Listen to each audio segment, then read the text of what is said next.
네, 오늘 본문을 통해서 우리가 이 사울 왕이죠. 이 사울 왕이 범한 죄입니다. 이 구약의 인물들의 범하는 죄는 단지 구약의 그 인물들이 범한 죄로 국한되지를 않아요. 이 죄가 우리의 마음을 비추는, 우리의 마음을 바라볼 수 있는 그래서 사울이 범한 이 죄를 통해서 이 사울의 죄의 창문이죠. 그 창문을 통해서 내 마음의 죄를 살펴볼 수 있게 되는 것입니다. 그러므로 이 구약 인물들이 범한 죄가 나는 저런 죄를 범하지 않아. 어떠거나 또 나는 죄를 범하지 않을 거야 라는 그런 결심과 의지와 각오를 도출하기 위해서 이 말씀을 주신 게 아니에요. 그러니까 이 사울이 범한 죄는 왜 사울이 이러한 죄를 범했느냐? 성경은 말씀하고 있죠. 사울이 마음이 죄로 물들었기 때문이다 라고 말씀하세요. 사울이 원죄로 물들어 있기 때문에 사울은 지금 이런 죄의 열매를 맺고 있고, 그리고 너에게도 이러한 죄가 있지 않니? 사울이 범한 그 죄의 기준이에요. 그 죄의 기준을 우리에게 제시하고, 너희도 이런 하나님께서 정하신 죄의 기준을 어길 때, 거룩의 기준이죠. 어길 때 그 부분이 죄인데 너희도 이런 죄를 범하는 그 이유가 뭐냐? 이런 죄를 범하지 말라. 물론 범하지 않아야죠. 하지만 우리가 범하지 말라라고 했을 때 성경은 우리가 그 죄를 범하지 않을 수 있기 때문에 범하지 말라는 것이 아니라 그 죄를 범하지 않을 수밖에 없는 존재가 우리이기 때문에 범하지 말라고 하는 거예요. 이게 하나 역설인데, 아이러니인데, 그러면 뭔가 했을 때 성경의 솔루션은 하나예요. 인간의 솔루션은 내가 할 수 있다. I can do it이죠. 내 힘으로, 내 의지로, 각오로, 결심으로 나는 거룩에 도달할 수 있다. 성경의 솔루션은 천만에. 인간의 각오와 결심과 의지와 도임으로는 이 조그마한 죄 하나도 해결할 수 없는 존재가 우리가 한 거예요. 그러면 성경의 솔루션은 이 죄를 범하지 않을 수 있는 길이 뭔가 했을 때에 우리에게 있지 않다. 이 세상에 있지 않다. 저 위로부터 무언가가 처방전이죠. 우리를 진단한, 우리의 죄로 물들어 있는 이 상태를 진단하고 그에 따른 처방전은 이 세상에 있지 않다. 위로부터 오는데, 저 위로부터 오는 처방전, 약이 뭐냐, 치료약이 뭐냐 했을 때 예수 그리스도라는 거예요. 오직 그리스도 예수의 십자가에서 나의 죄를 대속해 죽으신 그 주님만이 우리를 죄에서 건져내시고, 그리고 이러한 많은 죄의 열매를 끊어내는, 그래서 거룩한 삶을 살게 하시는 유일한 그 솔루션이 치료자가 예수 그리스도이시다. 성경은 이걸 말씀하고 있어요. 그런데 오늘날 이 부분을 이제 그 구약의 인물들이 도잉이죠. 선을 행했거나 아니면 믿음의 행위를 했거나 아니면 죄를 범했거나 하는 부분들을, 그 도잉을 가지고 여러분들도 이런 도잉을 하십시오라고 제시하는 그 순간 우리 인간은 예수께로 나아갈 수 있는 길이 막혀버려요. 그 순간에. 그런 설교 자체가. 왜냐하면 이 성경은 이러한 사울이 오늘 범죄도 보여주는 이유가 사울이 죄로 물들어 있고 나도 또한 죄로 물들어 있다는 그 사실을 보여주기 위해 사울의 죄를 이 성경에 기록해 놓았단 말이에요. 그러면 사울의 죄를 통해서 그 창문을 열고 내 마음이 얼마나 죄로 물들어 있는가를 바라보고, 그러면 내가 여기서 What shall I do? 형제 우리가 어찌할꼬? 주 예수를 믿으라. 그리스도 예수께로 우리의 길을 인도하는 통로로서 사울의 죄를 제시했을 뿐이지, 당신들은 그 자리에 나와 있으니, 오늘 예배를 드리니, 이 명절 휴일에도 나와 예배를 드리니 당신들 거듭났고 구원받았고 믿음이 좋은 상태입니다 라고 모든 이 자리에 나와 있는 이들에게 정죄를 해놓고 그러므로 이러한 사울이 범한 죄를 여러분은 범하지 마십시오라고 전하게 되어진다면 사실은 이제 이 진리를 통하여 나를 바라볼 수 있는 그 길이 막혀버려요. 진리 나를 그 창문이 막혀버린단 말이에요. 그래서 우리가 이 자리에 하나님을 예배하지만 내 영혼이 참으로 거듭났는가 라는 부분들을 늘 점검을 해야 되고 그러한 점검이 이러한 사울이 범한 죄, 하나님의 거룩의 기준을 어긴 창문을 바라보게 되어지면서 내가 여전히 내 안에는 이런 죄가 득세하고 있구나. 아니면 또는 나에게는 이런 죄가 죽어지고 있구나. 그러면 이런 설교를 통해서 여전히 그 죄가 내 안에 득세하고 있구나 하는 이들은 예수께로 나가야 되죠. 거듭남의 간절한 천국을 침노하듯이 간절함으로 예수께로 나가야 되고 그렇는 반면에 내 안에 이런 죄가 죽어지고 있구나 라는 부분들을 바라보게 될 때는 더더욱 이런 설교가 그 죄를 죽이는 방향으로 그를 거룩의 길로 인도하게 되죠. 구약에서 그 인물들의 죄를 우리가 바라보게 될 때는 이런 목적을 가지고 그 죄를 바라봐야 된다라는 것입니다. 오늘 사울 왕이 범한 죄가 좀 몇 가지가 있어요. 사울이 먼저 첫 번째는 사울이 범한 죄가 탐심의 죄인데 탐심. 하나님께서 사울 왕에게 이렇게 명령하셨잖아요. 그 출애굽할 때 아말렉이 쳤잖아요. 뒤에서 막 공격을 했는데 그 아말렉을 그때 그 아말렉이 하나님의 이 인도 가운데 하나님이 가라고 한 그 길을 막아서고 공격했던 그들을 쳐서 이제 다 멸하라라고 명령하셨어요. 다른 여전이 없단 말이에요. 이게 하나님의 명령입니다. 하지만 우리가 이 9절에 보면 사울과 백성은 아말렉 왕 아각, 아말렉 왕도 살렸죠. 그리고 그의 양과 소의 가장 좋은 것 또는 기름진 것과 어린 양과 모든 좋은 것을 남기고 좋은 것은 다 남겼다는 거예요. 이 하나님의 명령은 다 없애라, 진멸하라였는데 아각 왕도 살리고 또 양과 소의 가장 좋은 것은 남기고 뭘 없앴나 하면 가치 없고 하찮은 것은 진멸한 거예요. 볼 때 양도 비실비실한 양은 그래 그거 죽이자. 오동통한 포동포동한 양은 살리자. 하는 것입니다. 이게 왜 그랬냐는 거예요. 왜 그랬냐? 하나님의 명령과 위배되는 행위를 사울 왕이 했다는 것이죠. 바로 아각의 이 재물이 탐났기 때문이죠. 사울의 탐심이에요. 탐심. 사울은 자신이 가져서는 안 될 것을 탐내었죠. 하나님께서 그 부분들을 너 것이 아니야. 그거는 손대지 마. 라고 했는데 손을 댔단 말이에요. 과거의 아간처럼. 그리고 실제로 그것들을 이제 사울이 마음에서 올라왔잖아요. 그런 탐심이. 야, 저거 하나님은 가지지 말라고 했는데 눈앞에 보이니까. 내가 왕이니까. 왕의 권력을 입고 있으니까. 인간은 어떤 누구도 사울 왕의 명령을 거역할 수가 없어요. 무슨 일을 행하든지. 그 당시는. 그 사울 왕이 야, 눈앞에 보이니까 손만 뻗으면 잡으니까 잡아버린 거예요. 그 부분을 잡은 거예요. 그래서 이 마음에서 저거 가지고 싶다. 하나님은 가지지 말라고 했지만 나는 가지고 싶다. 하나님께서는 이러한 불법을 저지르면서까지 불법을 향하면서 얻는 수익을 내지 말라고 했는데 나는 눈에 보이니까 하나만 거짓말하면 이 수입이 내게 되니까 거짓말하고 취하는 거죠. 마음에서 탐심 올라왔고 그것을 실행했습니다. 그래서 19절에서는 이렇게 말씀을 해요. 사무엘이 말하고 사울 왕에게 어찌하여 왕이 여호와의 목소리를 청종하지 아니하고 탈취하기에만 급하여 여호와께서 악하게 여기시는 일을 행하였나이까. 여호와의 목소리는 안 듣고 탈취가 뭐예요? 노략질이라는 거죠. 탈취하기만 급급해서 여호와께서 악하게 여기시는 일을 행하였나이까. 거죠.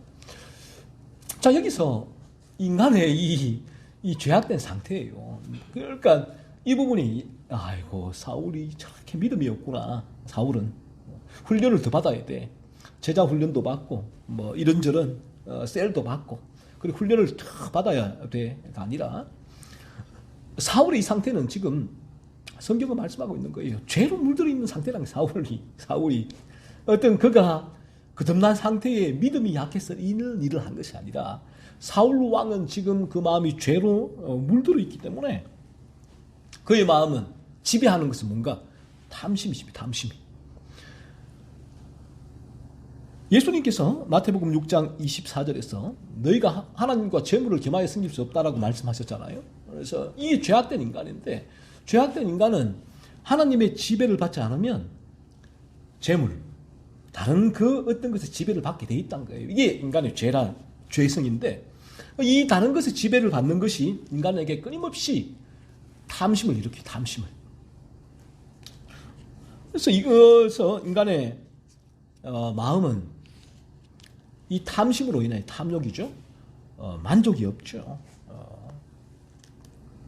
늘 더 소유하려고 해요. 소유하려고. 내 지배를 받는 것, 그것에 내가 탐하고 계속 탐하는 거예요.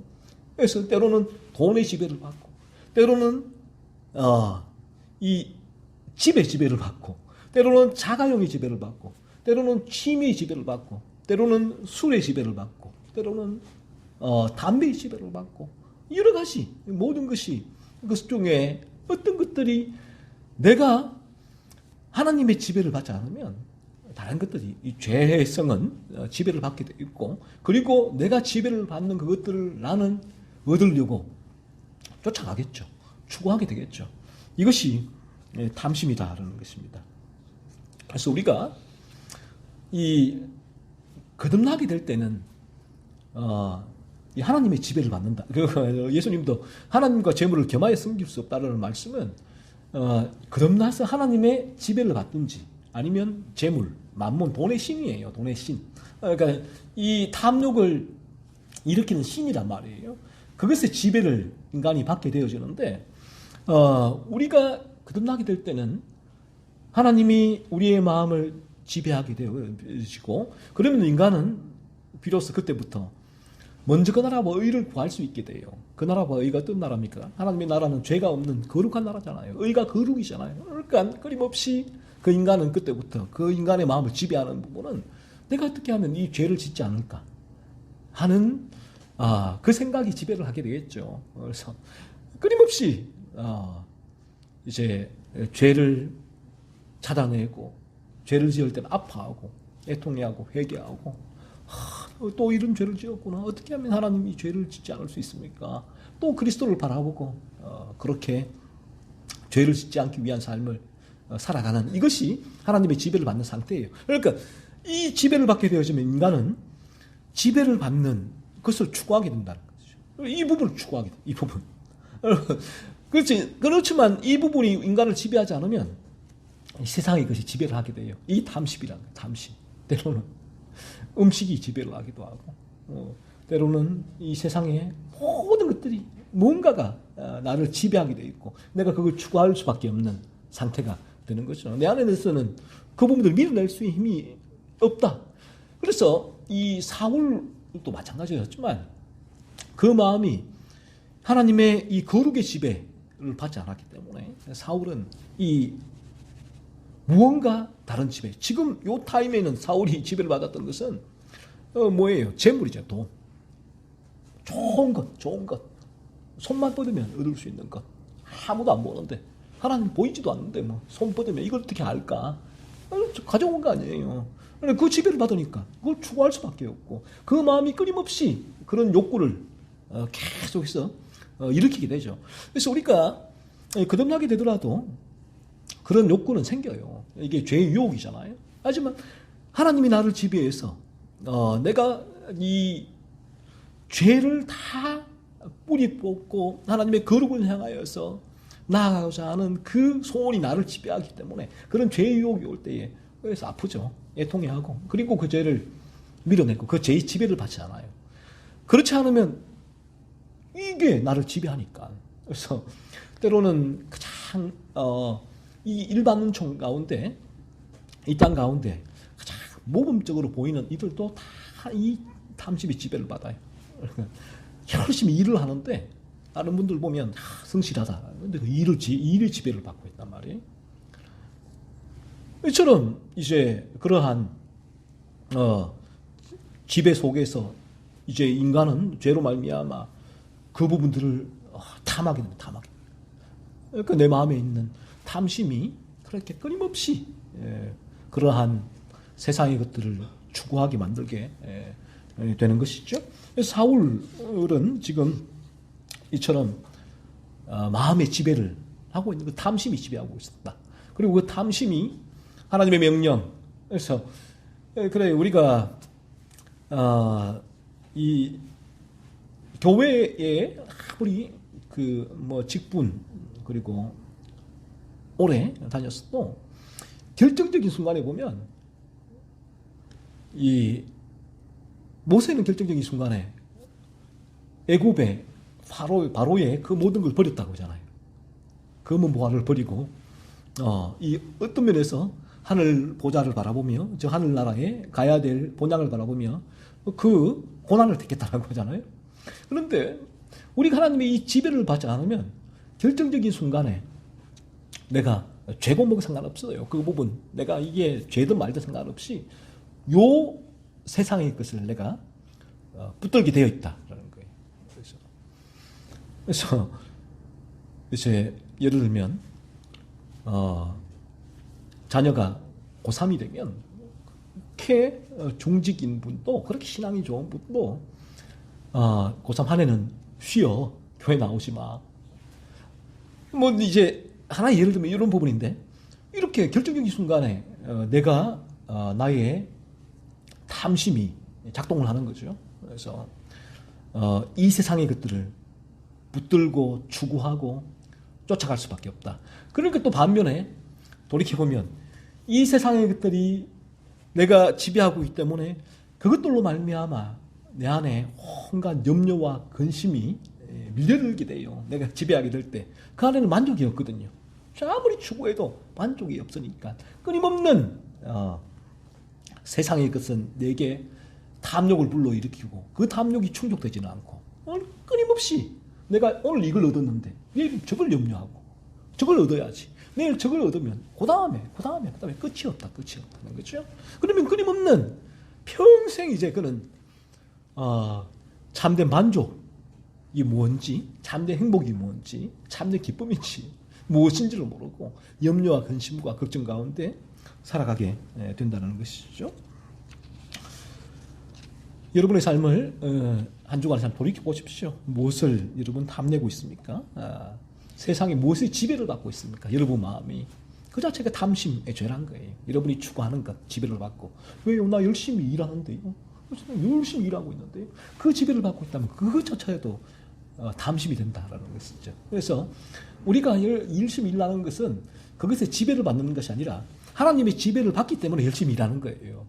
하나님의 지배, 이 죄를 죽이는 그러한 거룩한 삶이 하나님께서 일을 하기 싫어하거든 먹지도 말라라는 그 말씀으로 이 땅 가운데 내게 주어진 일을 최선을 다하게 하는 것이지 이 부분이 하나님의 이 죄를 죽이는 거룩한 삶이 나를 지배하지 않으면 내 탐심이에요.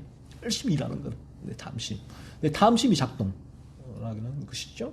이것이 죄로 물든 인간의 본성적인 모습이다. 성경은 그 부분을 우리에게 말씀하고 있습니다. 그래서 우리에게도 이러한 끊임없는 이 내 안에 탐심이 존재하는 이유가 뭔가 했을 때에 우리 마음이 죄로 물들어 있기 때문에 이 죄성이 끊임없이 인간은 이 탐심을 자극하게 되고 끊임없이 이 세상의 것에 지배를 받고 그것을 추구하고 거기에 사실은 이 내가 탐하는 그 탐심은 거기에 끌려다니게 돼 있어요. 끌려다니게.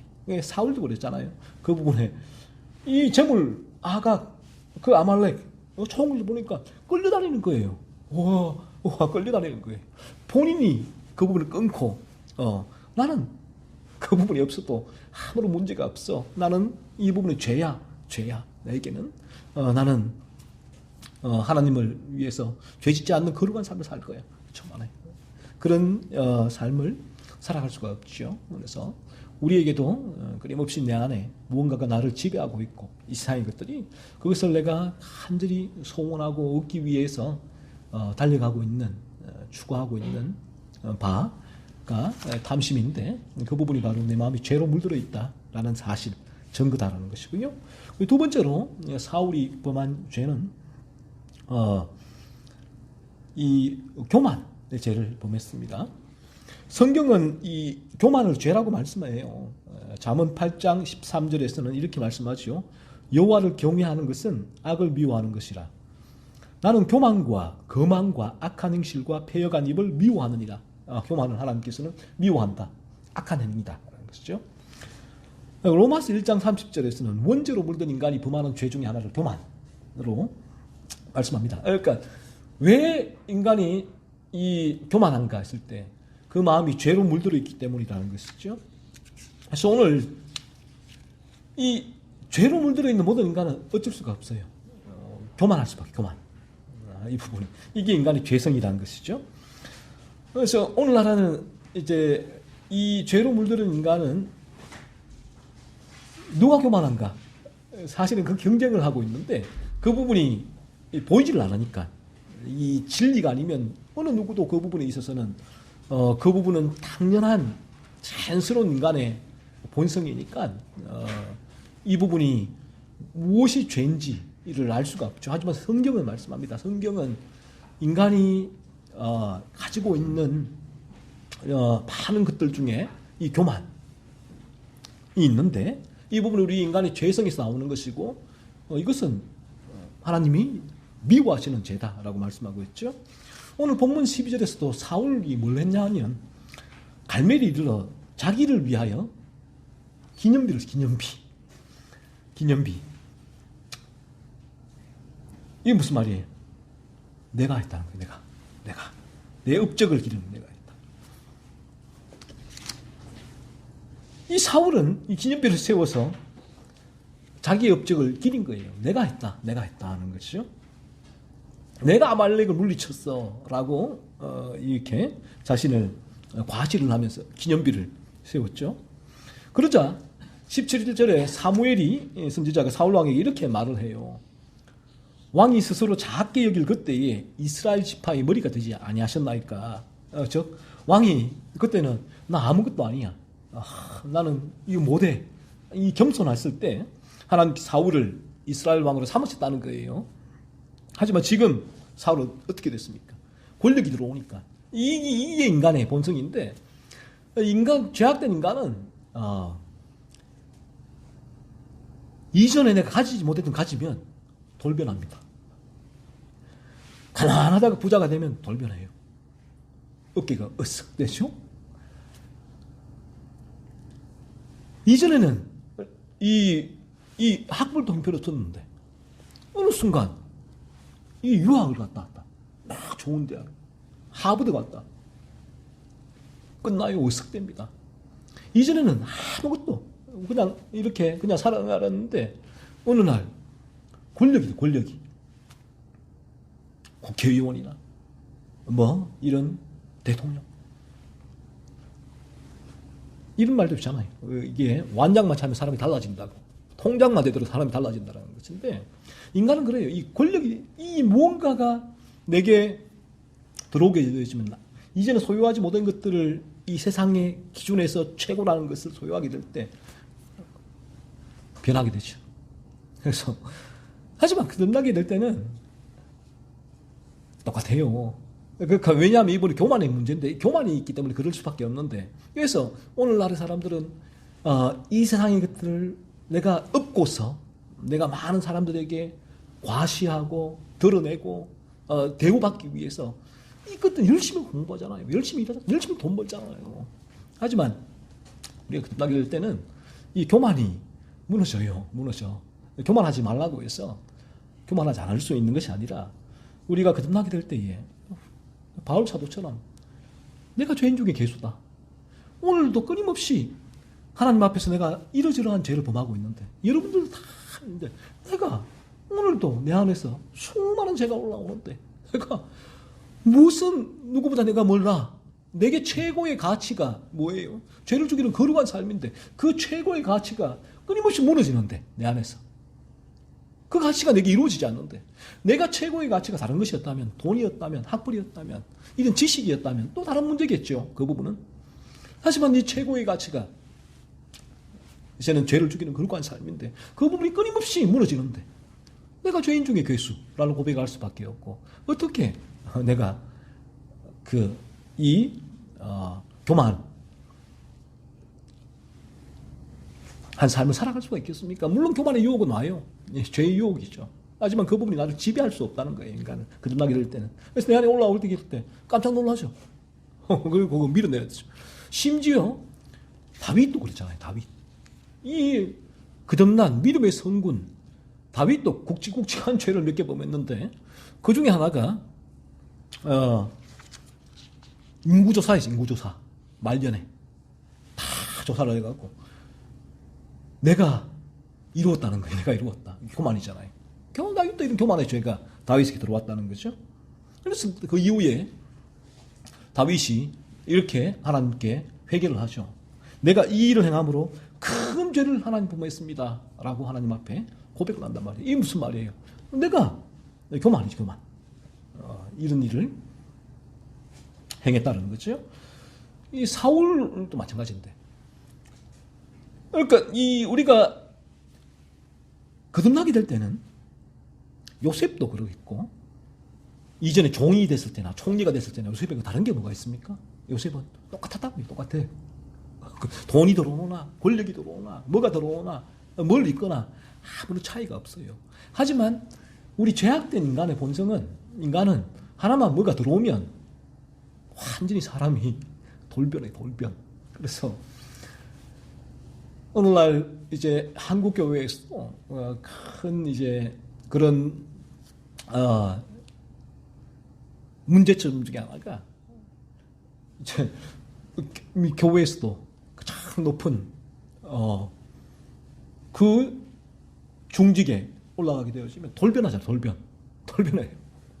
그러니까 아주 예전에 집사님이셨을 때하고 장로님이셨을 때하고 전혀 다른 사람이에요. 오히려 더 내가 죄인 중에 있습니다. 겸손해져요. 겸손.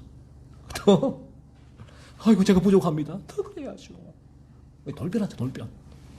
뭐 목사들은 다릅니까? 어떻게 교회가 조금만 커지면 돌변. 이게 왜 그런가 했을 때 성경은 말씀하고 있단 말이에요. 이 사울의 교만을 가지고 우리에게 겸손하라. 그 메시지를 주는 게 아니에요. 사울이 왜 교만한가? 그 마음이 죄로 물들어 있기 때문이다. 그래서 이 교만을 보고 나도 또한 그런 거라는 것이에요. 여러분을 보시란 거예요. 내 안에 이런 교만이 끊임없이 나를 지배하고 있는가? 내 안에 끊임없이 이 교만이 올라오고 있는가? 그렇다면 나도 여전히 이 죄로 물들어 있다는 거죠. 이 상태에서 건진받아야 된다. 그래야 거듭나고 천국 갈 수 있다. 성경은 그 말씀을 우리에게 하고 있는 것이죠. 그리고 우리 안에 내 안에 나는 정말 죄를 죽이는 그 삶을 살면서 이런 교만의 죄를 범하고 있는데 유혹이 오는데 오늘 이 말씀은 그들에게는 더더욱 이런 죄를 찾아내어서 박멸하라. 죽여라. 겸손한 이제 삶을 살아가라. 라고 이 거룩의 길을 걷는 추진력과 동력을 제공하고 있죠. 다음으로 이 사울 왕이 범한 죄가 거짓말이죠. 거짓말. 사울은 이 자기 자신을 위해서 하나님께서 다 죽이라고 했던 아말렉을 왕 아각도 살렸죠. 양과 소의 가장 좋은 것 기름진 것은 살렸죠. 가치 없는 것은 진멸했는데 이렇게 말을 합니다. 백성이 당신의 하나님 여호와께 제사하려 하여 양들과 소들 중에서 가장 좋은 것을 남기며 하나님께 제사하려고 백성이 남겨놨다는 거예요. 백성이 남겨놨. 자기는 빠졌죠. 그리고 하나님 제사하려고 남겼다는 거예요. 남겼다. 누구나 우리 자연스럽게 거짓말 하잖아요. 사무엘이 책망을 할 때 그 부분을 하나님은 분명한 말씀이잖아요. 거룩의 기준으로 들이밀 때에 사울은 요리조리 몸에 기름칠을 한 것처럼 빠져나갑니다. 거짓말을 하면서. 이 성경은 말씀해요. 성경은 이 죄로 물든 인간이 얼마나 이처럼 자연스럽게 거짓말을 하는 존재인가를 말씀하고 있는 거예요. 이 죄에 해약된 인간의 본성입니다. 우리 주변도 그래요. 지난번에 뭐 알쓸신잡인가 뭐 거기서 뭐 유시민 씨가 그 얘기를 하더만요. 인간이 거짓말 안 하고 살아갈 수가 없다. 그건 자연스러운 거란 거예요. 인간 자체가. 거짓말. 나는 이제 그분들 그 대화를 들으면서 그래도 정직하다. 나는 거짓말 안 해. 나는 윤리적이다. 아니라 이분이 이 세상사에 살면서 쭉 겪어보니까 자기도 마찬가지고 거짓말 안 할 수가 없다. 거짓말 할 수밖에 없다. 이게 본성이란 거예요, 자체가. 이 부분은. 하지만 이 부분을 죄라고 말하지가 않죠. 모든 인간은 그렇게 살아갈 수밖에 없다는 거예요. 결론 자체가. 그래서 이게 인간이다라는 것입니다. 그래서 우리가 여러분 자신을 속속들이 바라보고 주 세상을 바라보고 이 나를 바라보죠. 그 바라보게 될 때는 내 안에서 얼마나 이런 거짓이 말이 흘러나옵니까? 저도 얼마나 많은 거짓말을 했는지요. 지금도 마찬가지고 그런 거짓말이 이 죄 유혹으로 이게 올라오게 되는데 이 부분들이 성경은 죄라고 말씀하세요. 하나님 거룩의 기준에서 오늘날 세상은 뭐 거짓말로 해서 사기치지 않으면 남들에게 피해를 주지 않으면 그것이 무슨 죄인가라고 말하지만 성경은 거짓말은 죄다라고 규정 짓고 있단 말이에요. 우리의 기준은 성경, 하나님의 말씀, 하나님의 거룩의 기준이죠. 그래서 출애굽기 20장 16절에서는 네 이웃에 대하여 거짓 증거하지 말라. 거짓말하지 말라는 거예요. 거짓말 치지 말라는 거죠. 에베소서 4장 25절은 거짓을 버리라라고 말씀하고 있어요. 거짓말은 전혀 하지 말라라고 말씀하고 있죠. 그래서 우리 죄로 물든 인간은 지난 한 주간은 여러분 어떠셨나요? 여러분에게 어떤 이런 거짓들이 마음에서 올라오고 실제 또 생각에서 맴돌다가 입으로 발산했는지요? 어린아이로부터 노인에 이르기까지 인간은 자연스럽게 거짓말을 합니다. 그래서 내 안에도 끊임없이 이 거짓말이 흘러나오고 있고 내 마음에 이 거짓말이 아무런 양심의 가책이 없다면 내가 이 사람에게 물질적인 정신적인 피해를 주지 않았다면 이 거짓말은 아무런 문제가 없어 라는 그런 생각을 가지고 있다면 이 부분이 아무런 내 양심에 가책이 일어나지 않는다면 성경은 말씀하고 있습니다. 내 마음이 죄로 물들어 있기 때문이다. 그걸 죄로 바라봐라라고 성경은 말씀하고 있단 말이에요. 그러면 내가 어떻게 거짓말을 하지 않을 수 있습니까? 내가 정직해야지. 돈을 닦아야지. 명상을 해야지. 기독서적을 읽고 성경을 많이 읽어야지. 잠언서를 읽어야지. 탈무드를 읽어야지. 카네기, 처세술을 읽어야지. 천만에. 아무리 읽어보세요. 어떤 순간이 딱 닥치면 거짓말이 막 자연스럽게 나오게 되고 그 부분이 아무런 내게 있어서 문제거리가 되지 않게 되는데 바로 이 부분이 우리 마음이 죄로 물들어 있기 때문이다라고 성경은 말씀하세요. 그래서 여러분에게 이런 거짓말이 지난 한 주간에도 내 안에서 그냥 막 내가 흘러나오고 있다면 이 부분이 있어서 아무런 내가 스스로 죄질을 받지 않고 양심에 찔림이 없다면 내 마음이 죄로 물들어 있기 때문이다 라는 거예요.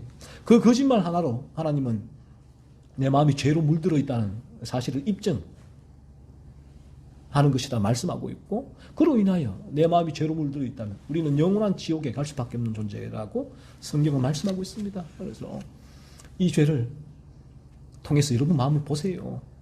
내가 계속 거짓말이 자연스럽게 하고 있다면 내가 마음이 죄로 물들어 있기 때문이구나. 내가 자란 환경이 아니에요. 환경. 이 상담을 보면 이 상담에 들면 듣고 보면 볼수록 늘 결론은 버킹검이에요. 상담의 결론도 자란 환경밖에 없어요. 성경의 진리도 결론은 버킹검이에요. 오직 우리 죄란 말이에요. 죄. 그래서 이 부분은 성경은 우리가 자라온 환경 때문에 내가 거짓말을 하는 것이 아니라 내가 아예 모태에서부터 격길로 가도다. 거짓을 말하는도다. 성경은 말씀하고 있잖아요. 그래서 우리가 이 거짓말을 하는구나. 이 죄구나. 하나님 앞에서. 하나님 앞에 회개하십시오. 거짓말을 하면 하나님 제가 이런 죄를 지었습니다. 지옥에 갈 죄입니다. 라고 회개하세요.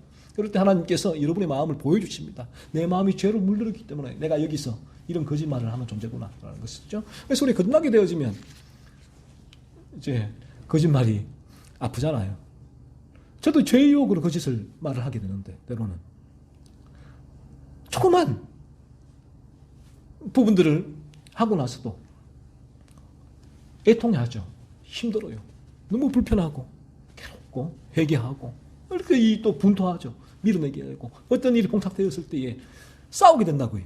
예전에는 그냥 툭툭 뭐 문제야 하고 넘어가면 되는 부분인데 지금은 이 부분 어떻게 할까?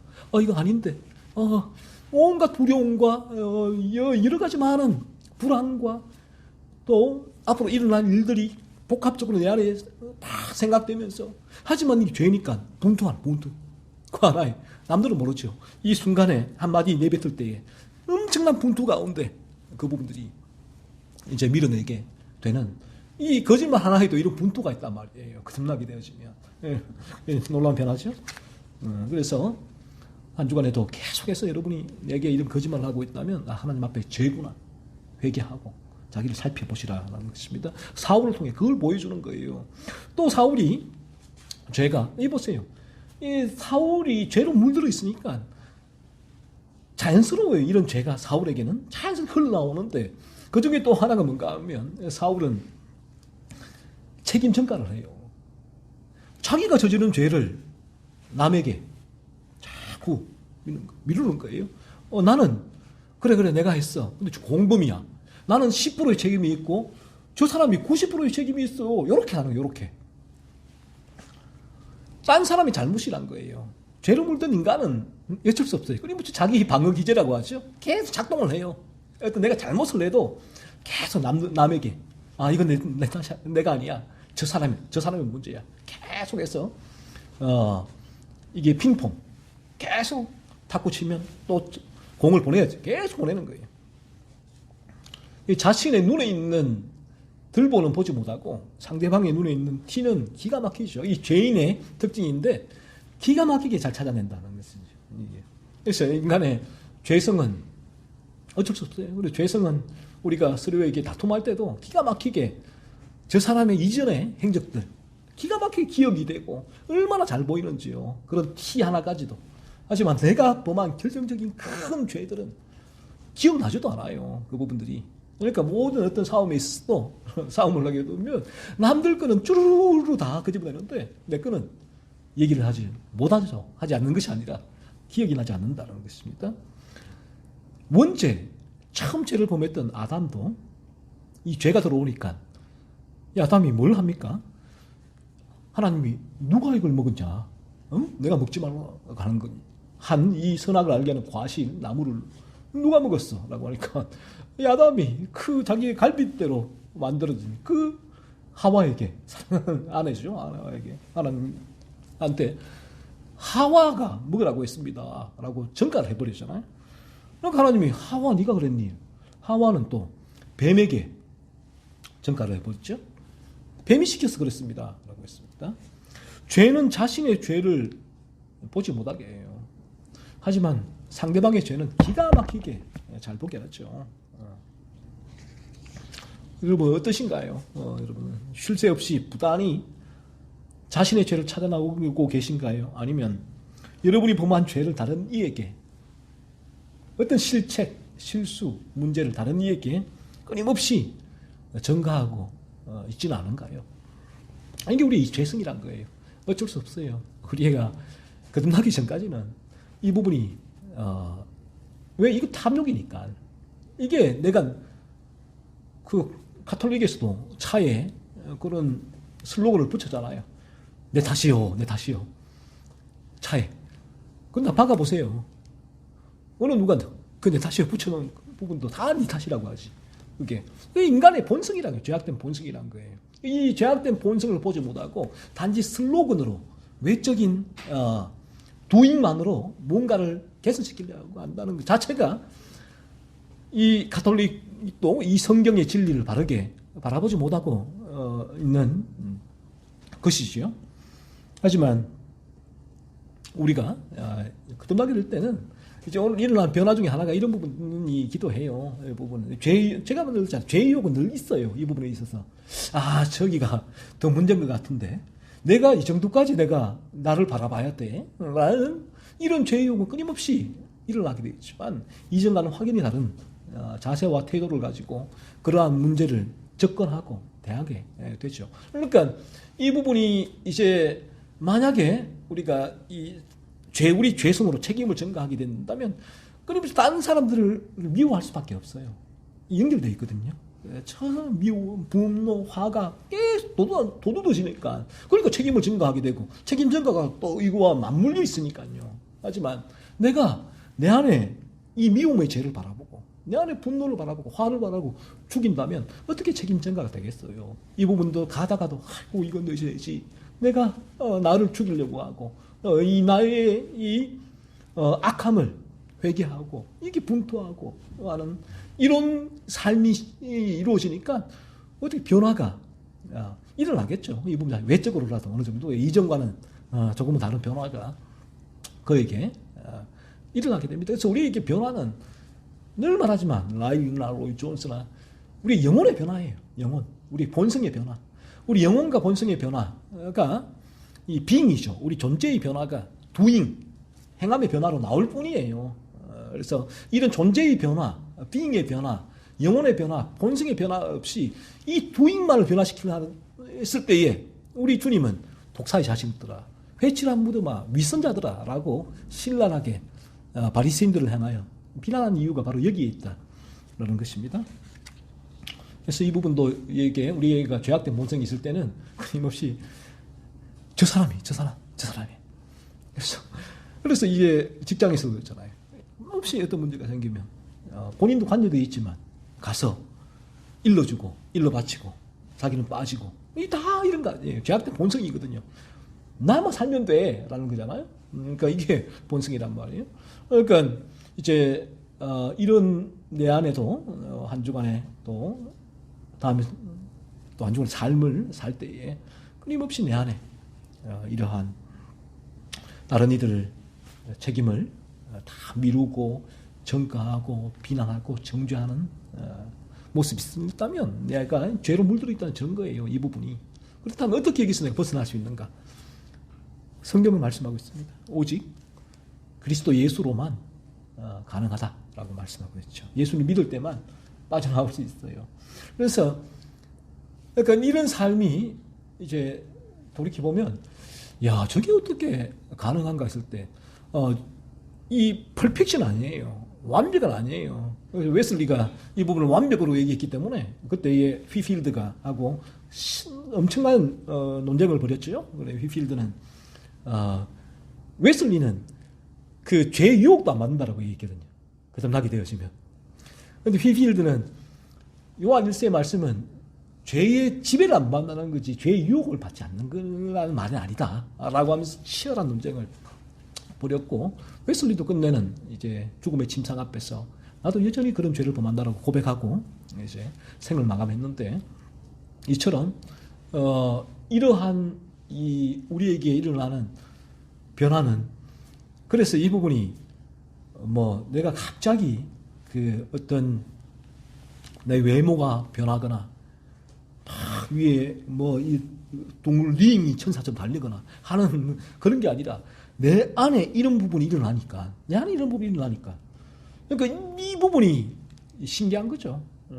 그래서 로이 존스가 이 부분 때문에 대경 실세가 경험이다 이런 표현, 라일은 획기적인 일이다 이런 표현을 사용하게 되는 것입니다. 그래서 여러분이 참되게 그리스도를 믿고 거듭나게 될 때 한번 보십시오. 여러분에게 가정에서 남편과 아내에게 자녀에게 부모님에게 또 친구들에게 어떠한 내 마음에서 우러나오는 그들을 향한 이 시선이 바뀌어지는지 그 부분 때문에 깜짝 놀라게 될 것이고 그리고 제가 한 이 말이 저거 허무맹랑한 일이 아니라 이게 사실이구나.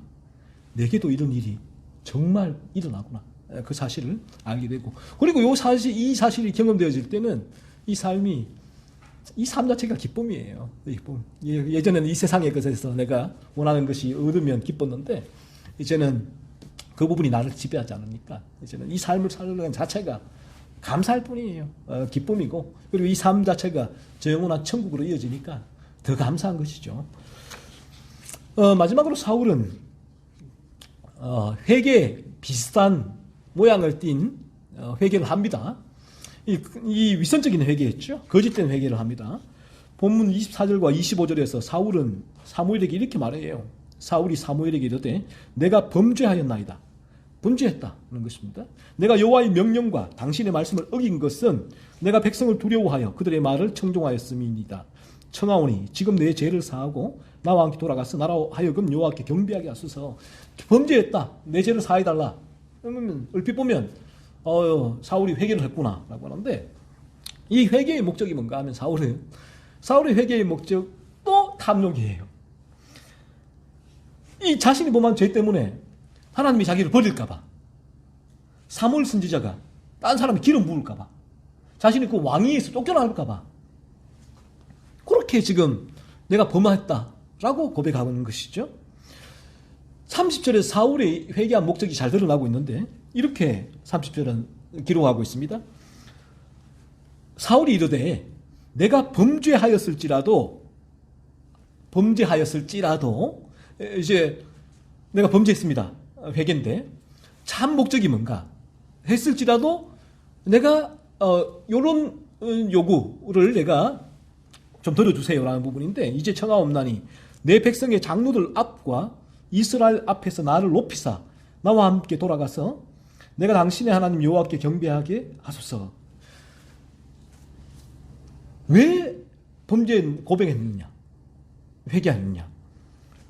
장로들과 이스라엘 앞에서 나를 높여달라. 이 왕위를 계속 유지하게 해달라라는 요구죠. 본인의 탐욕이 회개를 하게 한 것입니다. 즉 사울은 자신의 유익을 위해, 탐욕을 채우기 위해 회개를 했단 말이에요. 이것은 성경의 회개가 아니죠. 거짓된 회개라는 것입니다. 우리의 회개는 다른 목적이 아니에요. 다른 목적이 아니에요. 어떠한 목적도 거기에 들어서는 안 돼요. 참다운 회개는 단지 내가 하나님의 거룩의 기준을 범했습니다.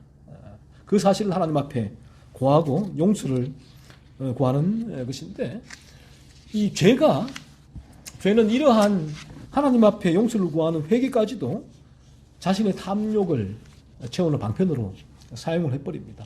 이처럼 이 죄는 정말 사람들이 아주 존경하며 보는, 또 아주 사람들이 높여주는 그런 신앙 생활까지도 죄는 이처럼 거짓된 자신의 탐욕을 채우는 방편으로 인도하고, 이것 또한 하나님 앞에서 위선의 죄를 범하는 것이죠. 이 자체가 위선의 죄인 것입니다. 거짓 회개를 하게 되는 건데, 이 부분도 사울이 자신의 탐욕을 충족하기 위해서 회개까지도 사용했다라는 것입니다. 이처럼 우리가 오늘 이 사울의 죄를 살펴본 이유가 뭐냐? 사울의 탐심과 교만과 거짓말과 책임전가와 위선의 죄를 살펴본 이유가 뭔가 하면, 이런 죄를 짓지 말라. 여러분, 물론 짓지 말라라는 메시지예요. 하지만 짓지 말라, 이런 죄를 범하지 않겠다는 여러분의 각오와 결심, 의지로 이런 죄를 범하지 않을 수 있기에 짓지 말라는 거 아니에요. 이런 죄를 지으는 것은 하나님 앞에 범하는 죄니까 이런 죄를 지어서는 안 되고, 하지만 내 안에는 이런 죄가 끊임없이 일어나고 있다는 거예요. 왜 그런가 했을 때에 내 마음이 죄로 물들어 있기 때문이다. 그러면 성경은 뭘로 말하는가? 그러한 나의 죄를 살피고 내 마음이 죄로 물들어 있다는 사실을, 이 사울의 죄, 이 장문을 통해서 여러분의 마음을 들여다보라는 거예요. 그래서 이 성경의 장문이 없이는, 진리가 없이는 내 마음을 들여다볼 수 있는 길이 없어요. 길이. 사탄이 다 막아놨잖아요. 다 깜깜하게 막혀놓기 때문에 내 마음을 들여볼 수 있는 길, 유일한 길은 성경이다. 오늘 이 사울이 범한 이 죄의 장문이, 이 진리를 통하여 하나님께서 여러분에게, 저는 여러분의 마음에 하나님께서 조그마한 장문을 이 말씀을 통해 달아주기를 소원합니다. 사울의 이 장문을 달아서 그 창문을 통해서 여러분의 마음을 하나님께서 들여다볼 수 있도록 이 진리를 몰라 뭐 사울이 죄겠지 몰라가 아니라 하나님께서 내 안에 달아놓은 이 창문을 가지고 나의 마음을 계속 살피세요. 창문을 통해서 저게 뭐가 있나? 저 안에 뭐가 있나? 계속 살피면 성령의 역사예요. 내 안에 이런 탐심이 있는데 내를 지배하는 것이 돈인데 지배하는 것이 공부인데 일인데 이 취임인데 나를 이게 지배하고 탐심이 있는데 이 사울의 탐심을 통해 내 탐심을 바라보고 사울이 범한 교만 그래서 나의 교만을 바라보고 거짓말 책임전과 위선을 통해서 여러분 안에 있는 죄를 바라보세요. 그러면 성령이 역사하셔서 너무 어떤 면에서는 단순하고 쉬운 진리죠. 경험되어지면 쉬운 진리인데 경험되지 않으니까 이게 뜬구름 잡는 소리 같고 어렵고 이 괴로운 거예요. 이 부분이 일순간 딱 경험되어지면 하는 성령의 역사인데 진리 가운데 나의 죄를 바라보게 될 때에 딱 경험되어지면 야 정말 내가 죄로 물들어 있구나 이 사실이 확 느껴지니까 너무나 쉬운 거거든요. 이 부분은 성령의 역사할 때 내가 와 정말 죄로 물들어 있구나 그래서 내가 이런 죄를 짓구나 그러면 어떻게 해야 되는가 내가 어떻게 이 죄에서 벗어날 수 있는가 라는 물음을 할 수밖에 없고 그 물음은 여러분을 반드시 예수님께로 데리고 가게 돼요. 그래서 그리스도를 믿게 되고 거듭나게 되어지면 제가 말씀드렸던 이러한 거룩이라고 말했던 죄를 죽이는 삶이 실제로 일어나게 되니까 그러니까 이게 뭐지? 이게 뭐야? 이게 진짜네? 와 되는 거예요. 그래서 이제 이 삶이 여러분에게는 더 이상 세상의 지배를 당해서 세상 것 때문에 불안, 염려, 근심, 걱정 아이고 어쩌나 하는 삶이 아니라 이제는 어떻게 이 죄를 지어서 아이고 어쩌나 이제는 이 죄를 내가 미워하고 거룩을 향해 추구하는 이런 마음을 내 안에 있네. 하나님 감사합니다. 저는 이 삶 자체가 너무나 기뻐요. 행복해요. 라는 이게 기적이에요. 기적. 이 부분들을 모두 다 경험할 수 있기를 소원합니다.